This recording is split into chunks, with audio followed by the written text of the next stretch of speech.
जय हिंद। दिल्ली पुलिस की वैकेंसी जल्दी आने वाली है और आपकी तैयारी कैसी चल रही है। आज मैं बात करने वाला हूं कि आपको स्टडी प्लान कैसा रहेगा आपका और किस तरीके से आपको तैयारी करनी है और बेहतर तैयारी कैसे हो पाएगी, ये सब डिस्कस करने वाले हैं इस वीडियो में। अंत तक बने रहिए और वीडियो अगर अच्छी लगे तो लाइक कर देना प्लीज। तो बात करते हैं। तो दिल्ली पुलिस में 100 क्वेश्चन आते हैं, 100 नंबर का पेपर होता है और 1/4 की नेगेटिव मार्किंग होती है। 1/4 यानी कि 4 क्वेश्चन आपके गलत होते हैं तो एक क्वेश्चन आपका सही में से काट लिया जाएगा। वो आप जानते होंगे भली भांति। जी, पहला पोर्शन रहता है 50 यानी जीके जीएस में 50 क्वेश्चन आएंगे और वो आपको उसमें करंट अफेयर भी होगी और जीके क्वेश्चन होंगे। Static GK, history, polity, geography, economy, इससे रिलेटेड क्वेश्चन आएंगे और बाकी 50 क्वेश्चन ये रहते हैं। तो करंट अफेयर और ये सब चीज़ें, इसकी डिटेल हम बाद में बताएंगे कि उसमें कैसे कैसे आपको पढ़ना है। ठीक है, अब नेक्स्ट चलते हैं मैथ्स। मैथ्स आपके 15 क्वेश्चन होते हैं मैथ्स के और साथ में रीजनिंग के 25 क्वेश्चन होते हैं। कंप्यूटर के 10 क्वेश्चन होते हैं। तो इन 10 क्वेश्चनों को तैयार करना है और आपका सीबीटी एग्जाम होगा, कंप्यूटर बेस्ड एग्जाम होगा ये। कंप्यूटर बेस्ड टेस्ट में एक चीज कॉमन होती है कि वहां पर एक बार में एक ही क्वेश्चन दिखता है, तो काफी हटके अलग महसूस होता है कि हाँ थोड़ा सा अलग रहता है। एक क्वेश्चन को सॉल्व करेंगे, दूसरे पर ध्यान नहीं दे पाएंगे, लेंथी है, कैसा है, क्या है, तो अलग उसका पैटर्न रहता है। उसके लिए भी प्रैक्टिस बहुत सारे बच्चों ने दिए भी होंगे, बहुत सारे नहीं दिए हैं, तो वो बच्चे डरे नहीं, बहुत ईजी होता है, कोई दिक्कत नहीं होती है। 90 मिनट का टाइम है। 90 मिनट में कैसे सॉल्व करना है, तो उसके लिए आपको अच्छे से सॉल्व करने के लिए अच्छे से तैयारी करनी पड़ेगी। बेसिक कंप्लीट होगा आपका, अच्छी बेस मौजूद होगा तो आराम से कर लेंगे। कोई एग्जाम कठिन नहीं होता। जो सिलेबस है, जो मानक है, उसके अंडर +2 के अंदर ही आपको उसी का सिलेबस दिया जाएगा। तो बात करते हैं कि उस सीबीटी एग्जाम में मैथ्स में कैसे क्या करना है। मैथ्स में कम से कम 2 से 3 घंटे का 2 घंटे कम से कम मिनिमम रहने चाहिए। 2 से 3 घंटे आपको तैयारी करनी है। अर्थमेटिक में आपको अर्थमेटिक ही आएगा, उसमें एडवांस मैथ नहीं आता है, अर्थमेटिक ही आएगा और उसमें आपको तैयारी में हर एक चैप्टर को अच्छे से पहले वर्क करना है, उस पर हर एक चैप्टर को कवर करना है। साथ ही उसमें जो अच्छे क्वेश्चन है उनको मार्क करना है और उनके अलग नोट्स बना लेने हैं, नोट्स भी बना लेना है और उस पर उसी तरीके से काम करना है। उसकी प्रैक्टिस सबसे ज़्यादा करनी है। CISI चक्कर और उसके अलावा आपको चाल, दूरी, नाप, समय और उसके साथ में आपके परसेंटेज, एवरेज, ये क्वेश्चन रहने वाले हैं। इसी में से क्वेश्चन 100% रहेंगे।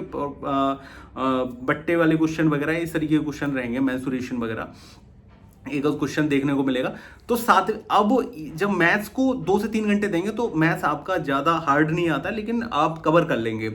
अब बात आती है रीजनिंग की। तो रीजनिंग कम से कम 3 घंटे बिल्कुल अच्छे से काम करेंगे। 3 से 4 घंटे भी अगर होता है, अगर जैसे अपने आपकी वीक है, अगर मैथ्स वीक है या रीजनिंग वीक है, तो उस हिसाब से आपको एडजस्ट करना पड़ेगा। एक एक सब्जेक्ट को कवर करो। एक एक सब्जेक्ट मैथ्स कवर कर लिया और उसके बाद में मैथ्स का रिवीजन और अगले जो चैप्टर है, जैसे अगला विषय आपका रीजनिंग है तो रीजनिंग पर भी काम करना है। साथ में जीके पर बहुत अच्छे से वर्क करना है, डेली रिवीजन करना है, पुरानी चीज़ों को पढ़ना है और उस साथ में नई चीज़ों को भी पढ़ना है। नई चीज़ों को पढ़ना है, उसके साथ में पुरानी चीज़ों को। बेस क्लियर करो। एक एक सब्जेक्ट ले लो, जैसे जीके में आपकी पॉलिटी हुई, हिस्ट्री हुई, ज्योग्राफी हुई, कोई एक एक सब्जेक्ट का टारगेट बनाओ 10 दिन का।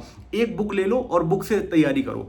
मैं अलग प्लेटफॉर्म की बात करूं या किसी एक बुक की बात करूं, वो मैं आपको आगे चल के बता दूंगा या नेक्स्ट वीडियो में बता दूंगा कि बुक्स आपकी कौन सी ठीक रहेंगी। और वो तो इसके लिए आपको मैथ को कहीं से भी प्रिपेयर कर सकते। किसी का बैच ले लो, किसी बहुत सारे बैचेस चल रहे हैं साथ में। अगर आप ऐसे ही करना चाहते हो तो आप यूट्यूब से भी पढ़ सकते हो। 5 घंटे आपको जीके पे फोकस करना है, 4 से 5 घंटे बहुत अच्छे से।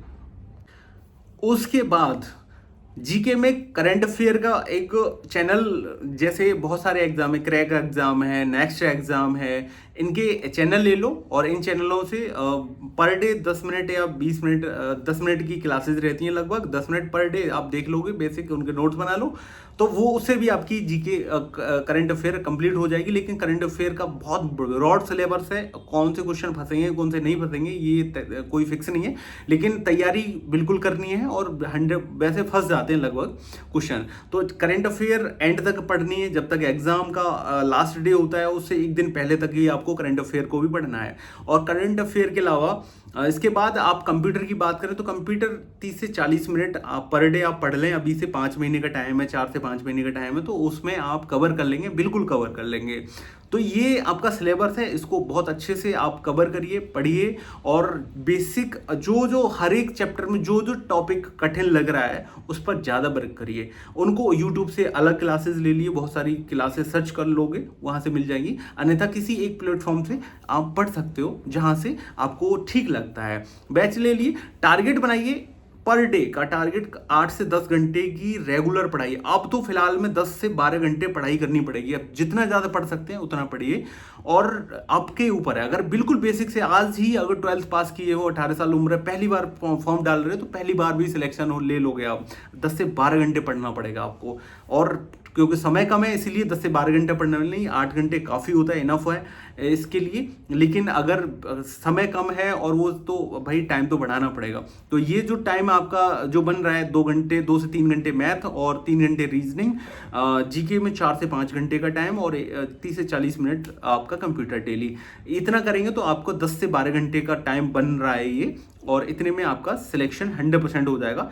अगर टारगेट अगर आप 80 के करीब लेके चले, 75 का टारगेट 100% होना चाहिए कि 75 की एक्यूरेसी आनी चाहिए आपकी, चाहे एग्जाम या प्रैक्टिस सेट आपका मॉडरेट हो या फिर कैसा भी हो, लेकिन तभी आपका सिलेक्शन हो पाएगा। 75 प्लस की बात करिए, तभी आप किसी भी कैटेगरी में हो, जनरल, ओबीसी, एससी, ईडब्ल्यूएस, किसी भी में होगे तब भी आपका सिलेक्शन हो जाएगा।